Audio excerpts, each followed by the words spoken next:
Hello दोस्तों, economics for बीबी में आप सभी का स्वागत है। तो सेमेस्टर 2 23-27 के जितने छात्र हैं इकोनॉमिक्स ऑनर्स का इकोनॉमिक्स ऑनर्स मेजर पेपर 3 में आप सभी को मैक्रो अर्थशास्त्र पढ़ना है। इसका हमने एक भी अभी तक इंपॉर्टेंट क्वेश्चन नहीं कराए, लेकिन आज जो भी प्लेटफॉर्म पे हमारा इंपॉर्टेंट क्वेश्चन आएगा बस वही एग्जाम में आपसे पूछे जाएंगे। तो आइए, पहला क्वेश्चन आप सभी का इस प्रकार से पूछा गया है। राष्ट्रीय आय का अर्थ पूछा गया है सबसे पहले। उसके बाद आपको पूछा गया आर्थिक गतिविधियां के चक्र प्रभाव की अवधारणाएं भी लिखना है और उत्पादन और रोजगार संबंध के बारे में बताना है। तो इसमें अगर हम देखें क्वेश्चन में, तो आप सभी को 3 प्रकार का क्वेश्चन बताया गया। राष्ट्रीय आय का अर्थ, आर्थिक गतिविधियां का चक्र और अवधारणा, उत्पादन और रोजगार संबंध। मतलब 3 क्वेश्चन इस क्वेश्चन के अंदर है। लेकिन आप सभी को किस प्रकार से लिख सकते हैं एग्जाम में, ताकि आप सभी को अच्छा मार्क्स दे। तो आइए पूरी तरह से देखते हैं आखिर इस प्रश्न को किस प्रकार से आपको आंसर शीट में अपने एग्जाम में लिखना है। तो आइए, कुछ इस प्रकार से हमारा आंसर है। तो सबसे पहले आप सभी को हम बता दें कि आप सभी को लिखना पहले क्या है कि राष्ट्र आय का अर्थ लिखना है। मीनिंग ऑफ नेशनल इनकम क्या है, पहले उसके बारे में वर्णन करना है आपको। तो राष्ट्रीय आय का अर्थ किसी देश में एक वर्ष के दौरान सभी आर्थिक गतिविधियां परिणाम स्वरूप उत्पादन वस्तु और सेवाओं राष्ट्रीय आय वस्तुओं और राष्ट्र सेवाओं के कुल मूल्य से हैं। यह मूल्य केवल अंतिम उत्पाद और सेवाओं का होता है, जिससे दोहरे लेखन की समस्या नहीं होती है। इसका राष्ट्रीय आय कहा जाता है। अब देखिए, राष्ट्रीय आय का उपभोग किसी देश की आर्थिक प्रगति, जीवन स्तर और उत्पादक को मापने के लिए किया जाता है। इसके घटक कुछ इस प्रकार से हैं। सबसे पहला में आपका सकल घरेलू उत्पादन है, जिसको जीडीपी बोलते हैं, देश के उपम सभी वस्तुओं और सेवाओं का कुल मूल्य। दूसरा में आपको लिखना है शुद्ध घरेलू उत्पादन, एनडीपी, मतलब कि जीडीपी से मूल्यांकन घटने के बाद का मूल्य। तीसरा में आपको लिखना है सकल राष्ट्रीय उत्पादन, जीएनपी, जीडीपी में विदेशों का प्राप्त आय को छोड़कर। उसके बाद आपको चौथा में लिख देना राष्ट्रीय आय क्या होता है, नेशनल इनकम, एनआई जिसको बोला जाता है। तो एनआईपी के प्रत्यक्ष और सब्सिडी घटाने के बाद बोला जाता है। चलिए, अब इसका हम गतिविधियां देखते हैं किस प्रकार से आपको लिखना है। आर्थिक गतिविधियां के चक्र प्रभाव की अवधारणा, इसका अर्थ होता है circle flow and economic activities. तो आपको कुछ इस प्रकार से लिखना है कॉपी में। यह एक ऐसा मॉडल है जो अर्थव्यवस्था में विविध घटकों के बीच धन, संसाधन और वस्तुओं सेवाओं के प्रभाव को दर्शाता है। यह चक्र 2 प्रकार का होता है। कहने का अर्थ हमारा यह कि एक ऐसा प्रकार के मॉडल तैयार किया जाता है जिसमें घटकों के बीच धन और संसाधन और वस्तुओं को अलग अलग डिवाइड किया जाता है। इसको 2 चक्र में बांटा गया। किस प्रकार से? 2 क्षेत्रीय मॉडल, 2 सेक्टर ऑफ मॉडल। इसमें सबसे पहले इनमें से केवल 2 क्षेत्र होते हैं। पहला क्या होता है, पहले समझिएगा, घरेलू क्षेत्र जिसको बोलते हैं हाउस होल्ड। तो यह श्रम, पूंजी, भूमि, उद्गम के रूप में उत्पादन के कारक प्रदान करता है और उत्पादक क्षेत्र से आय प्राप्त होता है। ठीक है ना, आप सभी को पता है श्रम है, पूंजी है, भूमि है, घरेलू मेहनत है।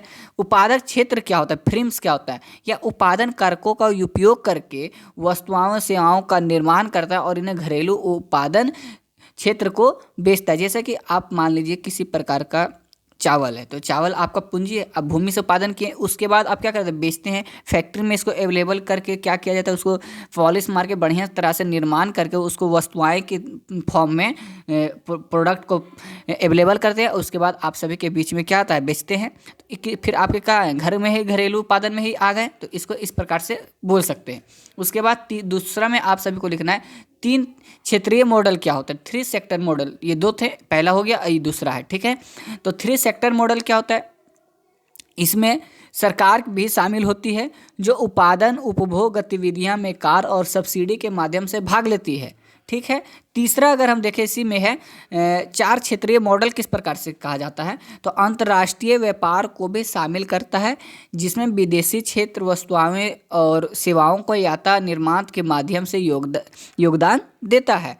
उसके बाद अगर हम इतना देख लिए, उसके बाद अगर हम प्रभाव देखते हैं कि प्रभाव के प्रमुख घटक किस प्रकार से है, तो पहला में आप सभी को हम बता दें कि वस्तुएं और सेवाओं का प्रभाव, उत्पादन और भोग के बीच वस्तुओं का उत्पादन प्रदान। दूसरा में मुद्रा प्रभाव, श्रमिकों को मजदूरी, पूंजी, ब्याज और लाभ के रूप में धन का प्रभाव करना। ठीक है, यह रहता है। अब देखिए, उत्पादन और रोजगार का संबंध किस प्रकार से है, production and involvement relation, employment. ठीक है, तो राष्ट्रीय आय उत्पादन और रोजगार के बीच गहरा संबंध है। इसे समझने के लिए निम्नलिखित बिंदुओं को महत्वपूर्ण तरीके से समझना होगा। तो सबसे पहला में आपको क्या समझना होगा, उत्पादन वृद्धि और रोजगार।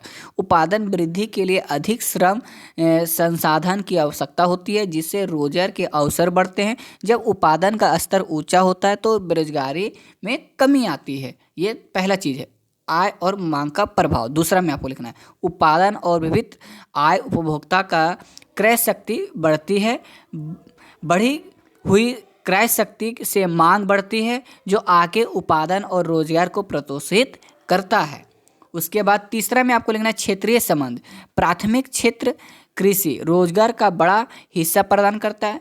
द्वितीय क्षेत्र किसे कहा जाता है, उद्गम को। ये ध्यान देना, ये आपको लिखना जरूरी है। प्राथमिक क्षेत्र क्या होता है, कृषि क्षेत्र। दूसरा क्या होता है, उद्गम क्षेत्र, उत्पादन में वृद्धि के साथ रोजगार का विस्तार करना। ठीक है। तृतीय क्षेत्र किसे बोला जाता है, सेवाएं। जो हम जैसे मान लीजिए गेहूं उत्पादन किए, उसके बाद हम क्या किए, उसको बेचे, फैक्ट्री में गया तो ये उत्पादन हो गया, ये द्वितीय क्षेत्र हुआ। फिर हमारे पास फिर से खाने के लिए मेरे पास आया, तो ये क्या, सेवाएं के उत्पादन हो गए। योगदान का विकास। अब योजनाबद्ध विकास किस प्रकार से किया जाता है, रोजगार बढ़ाने के लिए सरकार द्वारा औद्योगिक विकास, कौशल विकास, ग्रामीण योजनाएं चलाई जाती है। उत्पादन बढ़ाने के लिए नई तकनीकों का संसाधन का समावेश किया जाता है। तो इस प्रकार से आपको लिखना है। अब देखिए, महत्वपूर्ण बिंदुओं पर आपको कुछ ध्यान देना है। अगर इस प्रकार से हमारे प्लेटफॉर्म के द्वारा अगर आप एग्जाम में लिखते हैं तो एक अच्छी मार्क्स आने की संभावना होती है। तो सबसे पहले आपको महत्वपूर्ण बिंदु करके लिखना है, संतुलन विकास, उत्पादन और रोजगार का तालमेल, अर्थव्यवस्था में संतुलन बनाए रखना है। पूर्ण रोजगार क्या होता है, अर्थव्यवस्था और आदर्श लक्ष्य और जहां सभी संसाधनों का उपभोग हो। तीसरा में मंदी और रोजगार, यदि मांग में कमी आती है तो उत्पादन घटता है और बेरोजगारी बढ़ती है। ये चीज़ें ध्यान रखनी है। उसके बाद आपको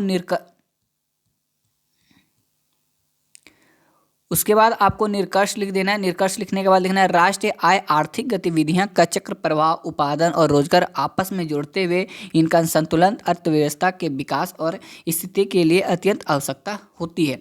तो दोस्तों, इस प्रकार से आप आय के बारे में निष्कर्ष लिख दिए। तो जिस प्रकार से हमने आप सभी को बताया, अगर आप इकोनॉमिक्स मेजर पेपर थर्ड में अगर इस तरह से आप लिखते हैं तो दोस्तों आपको प्रश्न में 1 नंबर भी नहीं काटेंगे। हमारा है कि 100% मार्क्स आपको इसमें दे देंगे, क्योंकि हमने जिस प्रकार से डिजाइन करके लिखे हैं, अगर इस प्रकार से आप लिखते हैं तो आपको प्लेटफॉर्म पे जो भी आपके कॉपी जांच करेंगे वो समझते हैं कि यह ध्यानपूर्वक लिखे हैं, अच्छे तरीके से लिखे हैं, समझ के लिखे हैं और एकदम फैक्ट पॉइंट लिखे हैं जो जरूरी इस क्वेश्चन के अंदर है। तो दोस्तों, इस तरह से आपको मैक्रो अर्थशास्त्र के क्वेश्चन को लिखना है अपने एग्जाम में। 1 नंबर भी नहीं काटेगा, ये हमारे प्लेटफॉर्म का दावा है।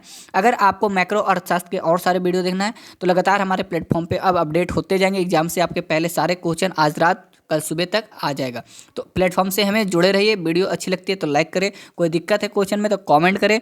बाकी आप सभी का एक सब्सक्राइब हमारे लिए मोटिवेट होती है। तो आज के लिए इतना ही। जय हिंद, जय भारत।